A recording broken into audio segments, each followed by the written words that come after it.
Bonjour et bienvenue en tête-à-tête, l'émission de grandes interviews de France 24, une édition spéciale aujourd'hui avec deux invités, Ehud Olmert, ancien Premier ministre israélien, et Nasser Al-Khodwa, ancien ministre palestinien des Affaires étrangères. Merci beaucoup, messieurs, d'être là. Monsieur Olmert, quel est l'objectif final du gouvernement israélien? Recoloniser Gaza, annexer la Cisjordanie? On voit que l'offensive en cours à Gaza vise une réoccupation complète. On voit aussi ce qui se passe en Cisjordanie, qui est très préoccupant. Est-ce que c'est ça l'objectif final? J'imagine que vous n'êtes pas en train de me demander de me faire le porte-parole du gouvernement israélien, n'est-ce pas? Vous êtes un politicien chevronné. Bien sûr, Et vous connaissez Benjamin Netanyahou très bien. je le connais très bien, il a été mon successeur au poste de Premier ministre.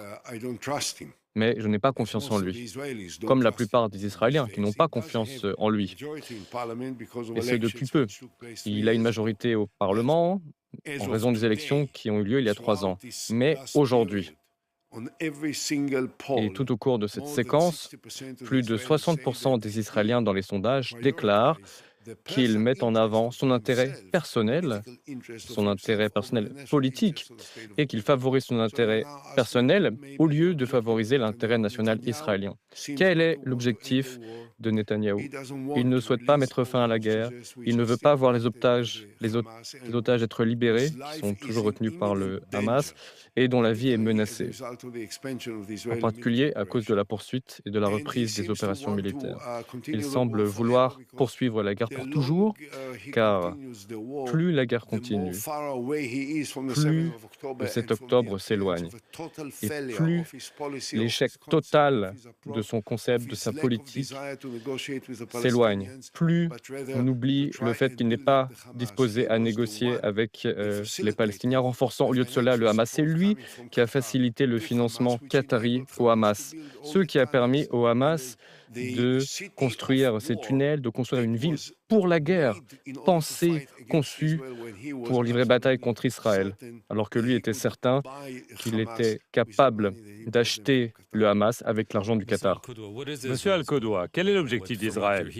D'après ce que vous entendez, de ce que vous voyez à Gaza, en Cisjordanie, ajoutons à cela le plan Trump de créer une Riviera à Gaza.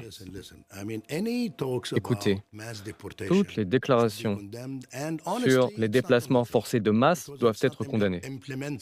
Certains ministres israéliens l'ont mis sur la table. Mais oui, mais parce qu'ils sont fous. Mais ce sont des ministres. Ce sont des types messianiques qui veulent tout, qui veulent toute la terre, qui veulent se débarrasser des Palestiniens et qui veulent annexer la Cisjordanie.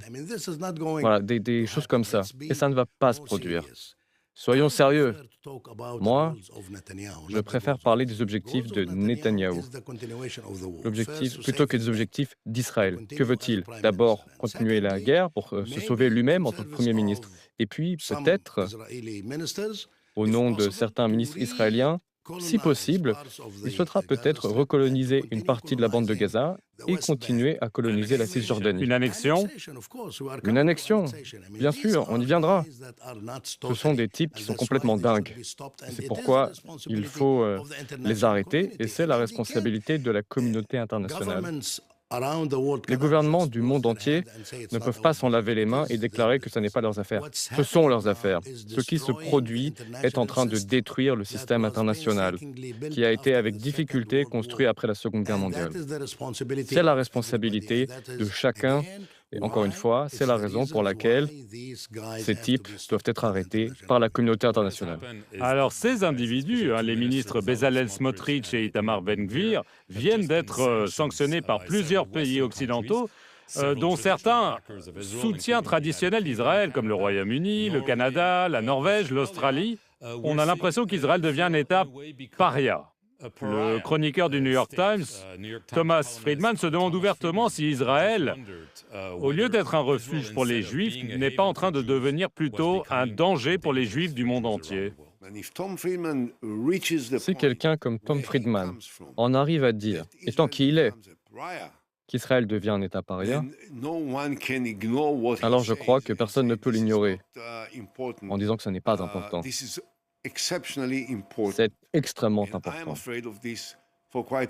Et moi, ça a été ma préoccupation. Ça me fait peur depuis longtemps.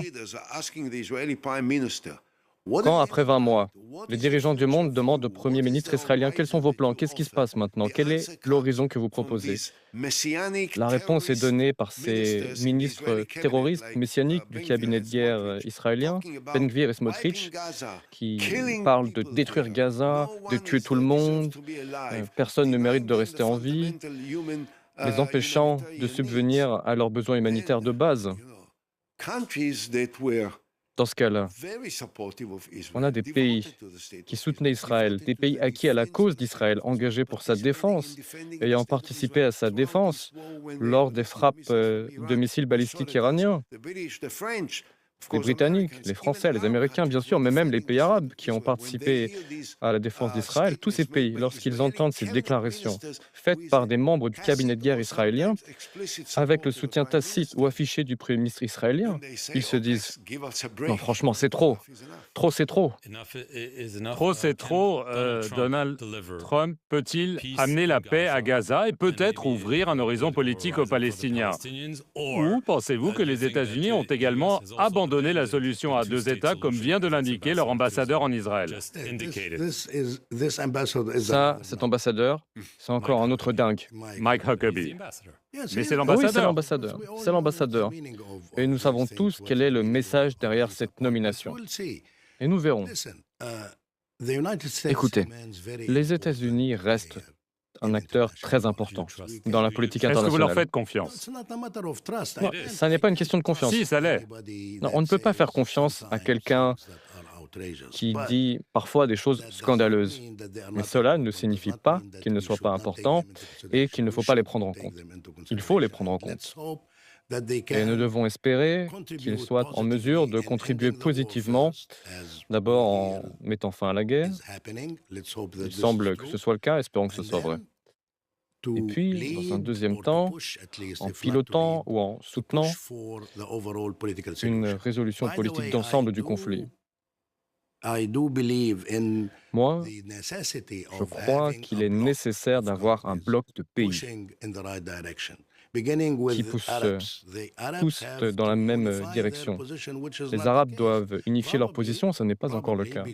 Probablement, ou peut-être en raison de l'absence de l'élément palestinien. C'est possible.